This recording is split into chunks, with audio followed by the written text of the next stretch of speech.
ये कहानी एक छोटे से गांव नयनगढ़ की है।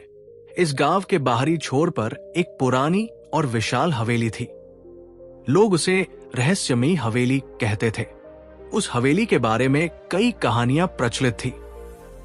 लोग कहते थे कि उस हवेली में रात के समय अजीब अजीब आवाजें आती हैं, खिड़कियां अपने आप खुलती बंद होती हैं और वहां जाने वाला कोई भी इंसान कभी वापस नहीं आता। गांव के बड़े बुजुर्ग बताते थे कि ये हवेली कभी एक धनी परिवार की थी, लेकिन अचानक एक रात पूरा परिवार रहस्यमय तरीके से गायब हो गया। तभी से इस हवेली को लेकर डर और उत्सुकता दोनों बनी हुई थी। गांव के कुछ युवा जो निडर और जिज्ञासु थे, उन्होंने तय किया कि वे हवेली में जाकर उसकी सच्चाई का पता लगाएंगे। इन युवाओं में सबसे साहसी था राजन। राजन ने अपने दोस्तों अमित, सविता और अंशु को इस योजना में शामिल किया। सविता ने कहा, हमने कई बार सुना है कि जो लोग इस हवेली में गए वे वापस नहीं लौटे। क्या ये सही फैसला है? राजन ने जवाब दिया, हम डर के पीछे नहीं छुप सकते। ये जानना जरूरी है कि आखिर उस हवेली में ऐसा क्या है। रात का समय चुना गया क्योंकि दिन में हवेली के पास जाना भी लोग अशुभ मानते थे। चारों दोस्त टॉर्च और रस्सियां लेकर हवेली की ओर बढ़े। हवेली का मुख्य दरवाजा टूटा हुआ था और अंदर का माहौल बहुत ठंडा और अजीब था।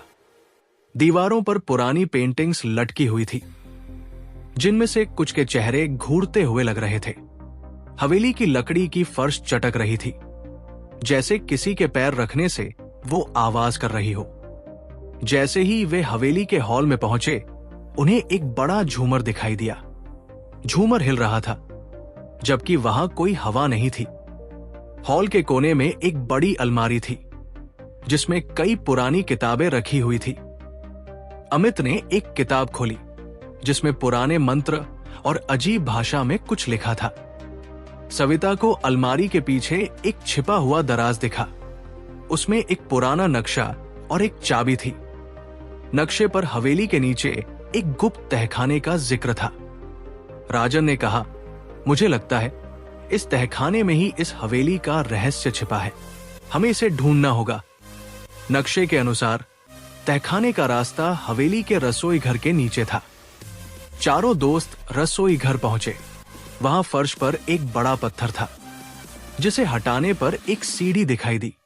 जैसे ही वे सीढ़ी से नीचे उतरे, ठंडी हवा का एक झोंका उनके चेहरे से टकराया। नीचे एक बड़ा कमरा था, जिसमें पुराने बक्से और धूल से ढके फर्नीचर रखे थे। तहखाने में घुसते ही अजीब अजीब घटनाएं होने लगी। अमित ने महसूस किया कि किसी ने उसके कंधे पर हाथ रखा, लेकिन जब उसने पीछे मुड़कर देखा तो वहां कोई नहीं था। सविता ने दीवार पर छायाएं देखी, जो हिल रही थी, जबकि वहां कोई भी नहीं था। राजन ने सबको शांत रहने के लिए कहा और गहराई में जाने का निर्णय लिया। कमरे के बीच में एक बड़ा लकड़ी का बक्सा रखा था। राजन ने चाबी से उसे खोला। उसमें एक पुराना पत्र और कुछ गहने रखे थे। पत्र में लिखा था, जो भी इस पत्र को पढ़ रहा है वो जान ले कि ये हवेली शापित है। मैं दीवान राम प्रसाद इस हवेली का प्रबंधक था। मेरे मालिक ठाकुर साहब ने यहां कुछ ऐसा किया जिसकी कीमत आज भी ये हवेली चुका रही है। पत्र पढ़ने के बाद चारों दोस्तों ने गहनों को छुआ और अचानक तहखाने का दरवाजा बंद हो गया। वहां एक गूंजती हुई आवाज सुनाई दी, तुमने मेरे रहस्य को छुआ है, अब तुम यहां से बाहर नहीं जा सकते।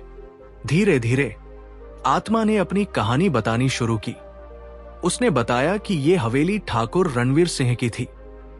ठाकुर साहब बहुत लालची और निर्दयी थे।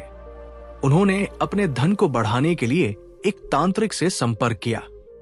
तांत्रिक ने हवेली में एक अनुष्ठान किया, जिसमें निर्दोष लोगों की बलि दी गई।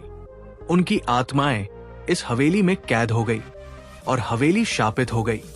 ठाकुर साहब और उनका परिवार भी इस शाप का शिकार हो गया और वे रहस्यमय तरीके से गायब हो गए। ताबीज नष्ट होते ही हवेली की सारी डरावनी घटनाएं समाप्त हो गई। आत्माओं ने राजन और उसके दोस्तों का धन्यवाद किया और कहा, तुमने हमें मुक्त किया है, अब हम शांति पा सकते हैं। राजन और उसके दोस्तों ने गांव वालों को पूरी कहानी बताई। हवेली का शाप समाप्त हो गया था और अब वो केवल एक पुरानी इमारत बन गई थी। गांव वालों ने राजन और उसके दोस्तों की साहसिकता की सराहना की और उन्हें हमेशा याद रखा। अजनबी ने अंततः महल के भीतर प्रवेश करने की योजना बनाई। वो एक साधु का भेष बनाकर महल के पास पहुंचा। उसकी विद्वता और विनम्रता से प्रभावित होकर महल के सेवकों ने उसे अंदर जाने दिया, लेकिन वो जैसे ही महल के गुप्त कक्ष के पास पहुंचा, उसे रोक दिया गया। अजनबी ने हार नहीं मानी। उसने महल में छिपकर कक्ष में प्रवेश करने का रास्ता ढूंढा। कई दिनों की मेहनत के बाद एक रात, जब पूरा महल शांत था, उसने गुप्त कक्ष का दरवाजा खोल लिया। अंदर का दृश्य देखकर वो दंग रह गया। वहां दीवारों पर अजीबोगरीब चित्र बने हुए थे और बीच में एक चमकदार शीशा रखा हुआ था।